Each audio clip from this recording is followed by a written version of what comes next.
أصبح البيت خاويا علينا يا حمص. خاويا؟ حمص جوعان. خذ أيها النهم. هل نسيتني يا سيد القاضي؟ كيف أنساك يا زرزور؟ لا أدري ماذا كنت أفعل من دونك. إنه لشرف عظيم أن أقوم على خدمتك. أشكرك يا أخي. من يقول إن سلمى الصغيرة تكبر وتتزوج وتصبح أما لطفلين؟ صفي الدين شقي. ماذا تقول؟ هل جننت يا حمص؟ حمص شقي. لعله يقصد صفي الدين حفيدي الذي أسموه على اسمي. هو بالفعل يحب اللعب. الأميرة صفاء أخته على العكس منه تماما. فعلا هي رقيقة ومهذبة وهادئة الطباع مثل جدها الخليفة وجدها القاضي أيضا.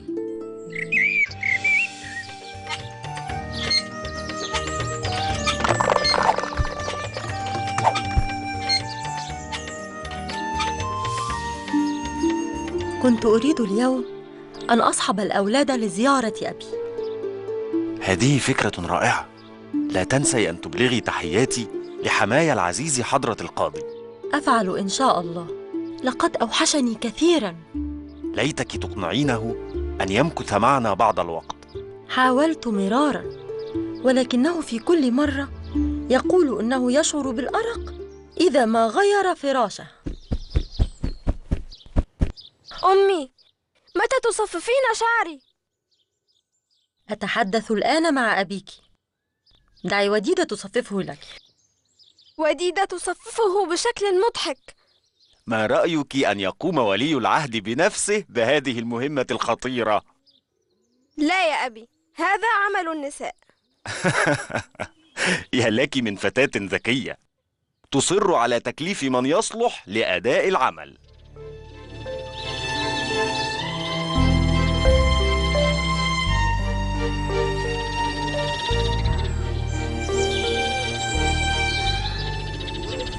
يا حضرة القاضي، لقد وجدت اللص يحوم بالقرب من مكان الجريمة. هذا ليس دليلا على أنه السارق. سرق من قبل مرات عديدة ولديه سجل حافل بالجرائم في دفاترنا. كل هذا لا يكفي لأحاكمه. عليك أن تجد المسروقات بحوزته، أو أن يراه عدد من الشهود، أو أن يعترف هو بارتكاب الجريمة. بالتأكيد لن يعترف. صدقني يا حضرة القاضي، أنا واثق أنه هو السارق. من أين أتيت بهذه الثقة؟ هي عن معرفة وتأكد أم مجرد تخمين؟ في الحقيقة مجرد تخمين، ولكن لا يوجد ولكن. لن أحاكم رجلا لمجرد الريبة أو الشك أو التخمين يا صاحب الشرطة. فهمت. سأتحرى الأمر أكثر، وسأعود عندما تكتمل عناصر القضية. حاذر أن تسيطر على رأسك فكرة ما فتمنعك من رؤية الحق، وتذكر قوله تعالى: وإن الظن لا يغني من الحق شيئا.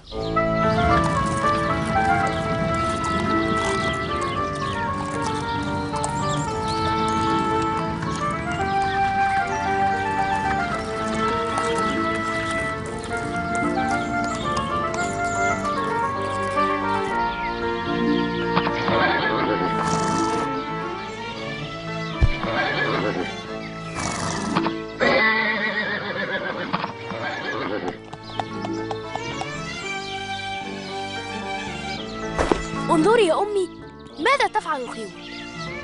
إنها تشتاق لرؤية بعضها. حصان أبي ليل هو والد نجمة. سأرسم لوحة للخيول. أوحشني بيت سيدي القاضي.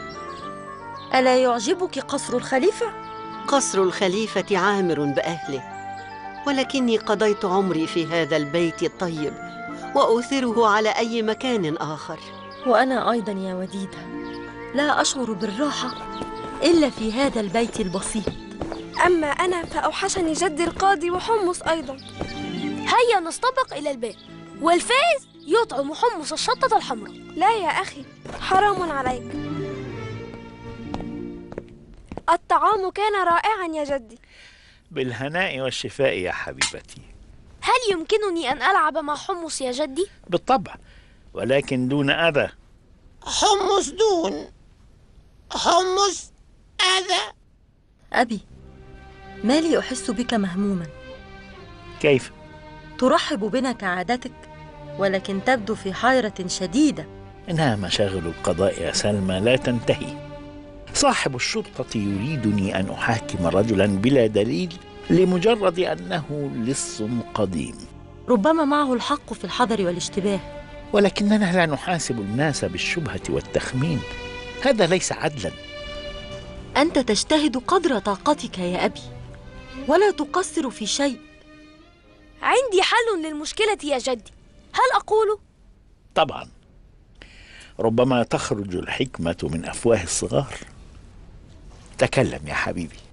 أرى أن يؤخذ المتهم إلى السجن ويضرب بقوة إلى أن يعترف. ما هذه القسوة؟ قد يكون بريئا. أصبت يا صفاء، فما رأيك أنت؟ أرى أن نتركه لحاله ونعفو عنه حتى لو كان مذنبا. لا هذا عدل ولا هذا عدل. كيف هذا يا جدي؟ وما هو العدل؟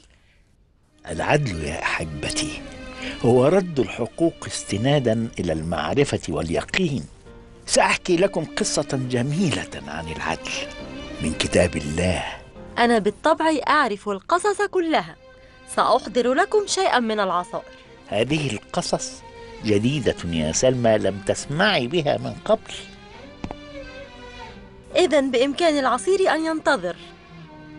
القصة حدثت في عصر النبوة، وكان القاضي فيها هو خير خلق الله صلى الله عليه وسلم، ومن فوقه قرآن يوحي به الملك جبريل.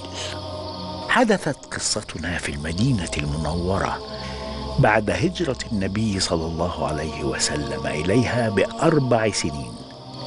وكان أهل المدينة في ذلك الوقت يعانون من كساد التجارة وقلة الغذاء، حتى جاع أكثر الناس.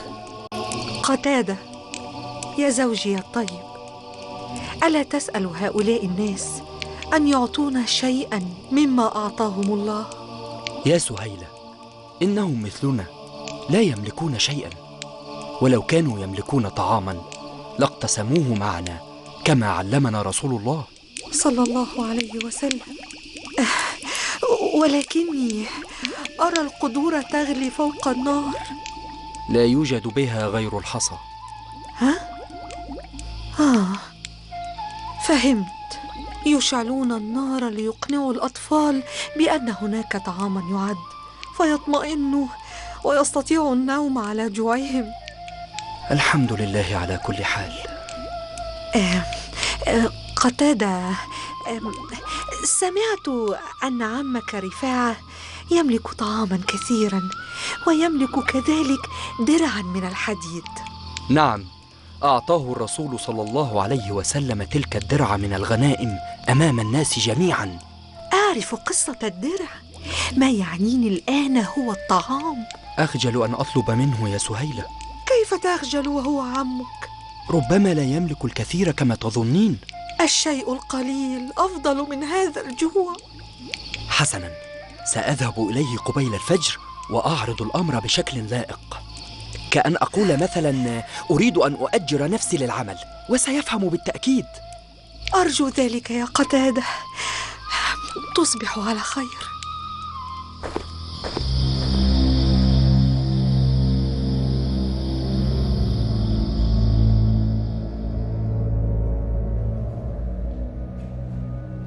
ما كل هذا يا رحيل؟ تمر وعسل ولبن. كسبت الكثير من تجارتك وقت الأزمة يا زيد، وهذا بركة الرب.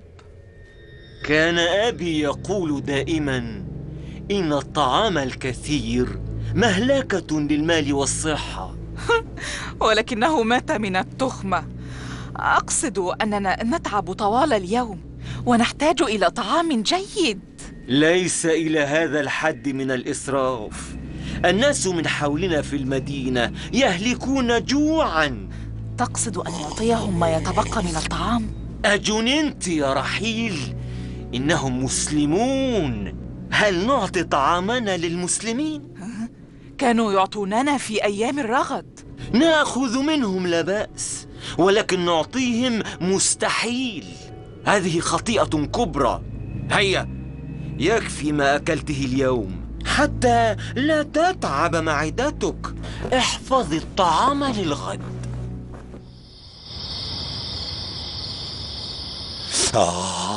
أشم رائحة لبن طازج وعسل أيضا.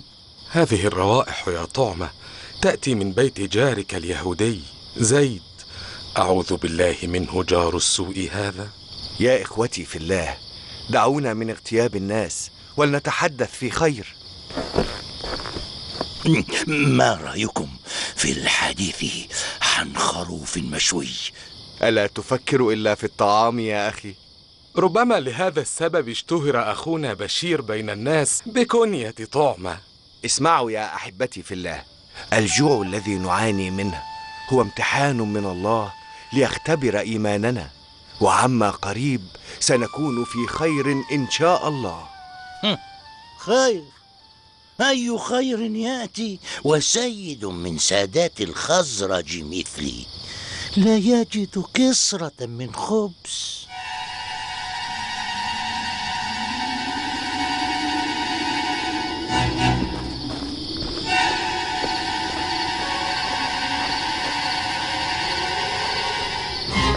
أظن هذا هو المكان.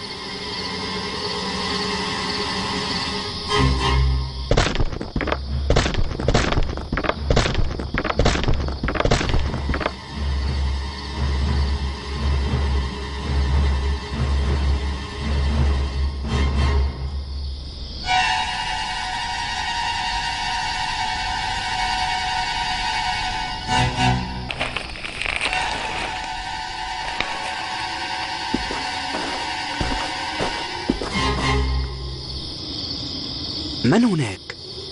السلام عليك يا أخي في الله.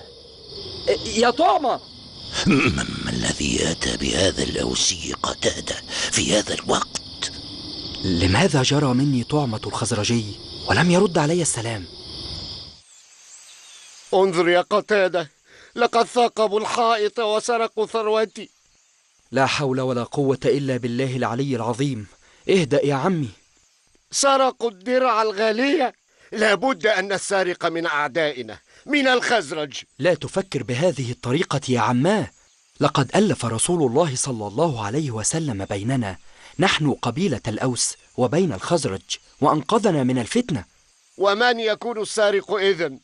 لو أبلغت عمي بما رأيت لأشعلت حربا بين الأوس والخزرج. الأفضل أن أبلغ رسول الله. إلى أين تذهب في مثل هذه الظروف يا قتادة؟ سأذهب إلى رسول الله لأبلغه بأمر مهم.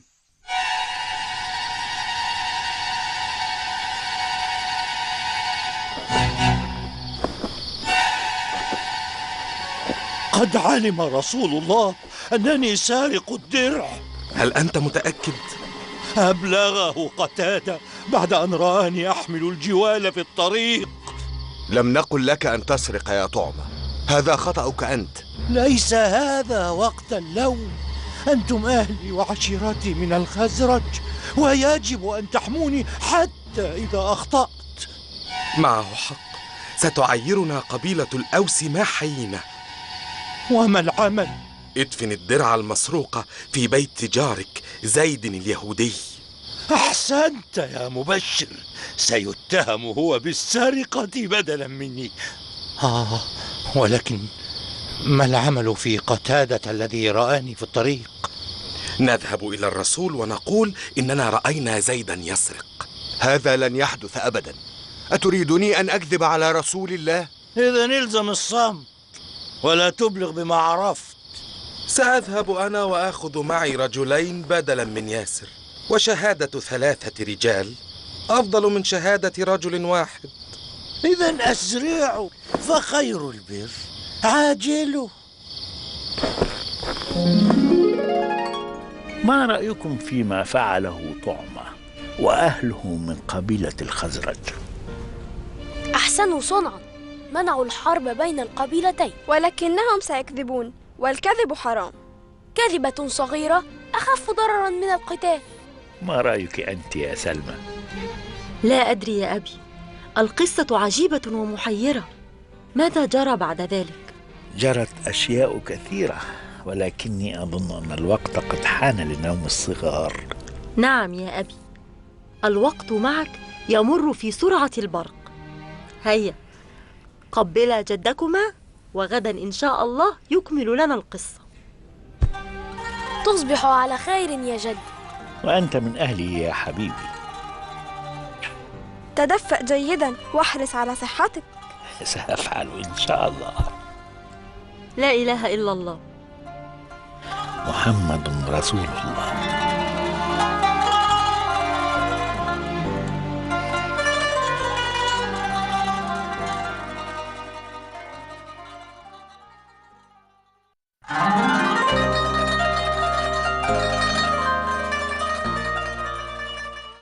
أصبح البيت خاويا علينا يا حمص.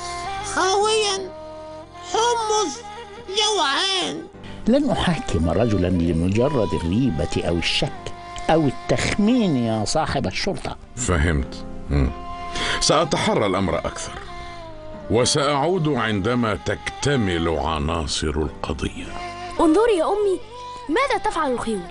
سأرسم لوحة للخيول. أوحشني بيت سيدي القاضي. أنت تجتهد قدر طاقتك يا أبي، ولا تقصر في شيء. قتادة يا زوجي الطيب، ألا تسأل هؤلاء الناس أن يعطونا شيئا مما أعطاهم الله؟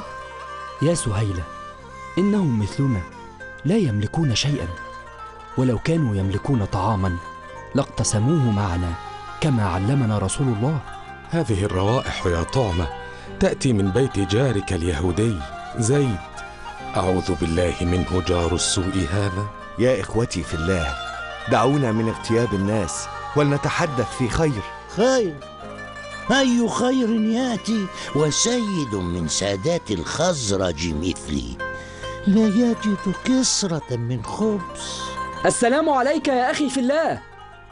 يا طعمة، انظر يا قتادة، لقد ثاقبوا الحائط وسرقوا ثروتي. قد علم رسول الله أنني سارق الدرع. لم نقل لك أن تسرق يا طعمة، هذا خطأك أنت. أحسنوا صنعا، منعوا الحرب بين القبيلتين. القصة عجيبة ومحيرة. كذبة صغيرة أخف ضررا من القتال. لا إله إلا الله، محمد رسول الله.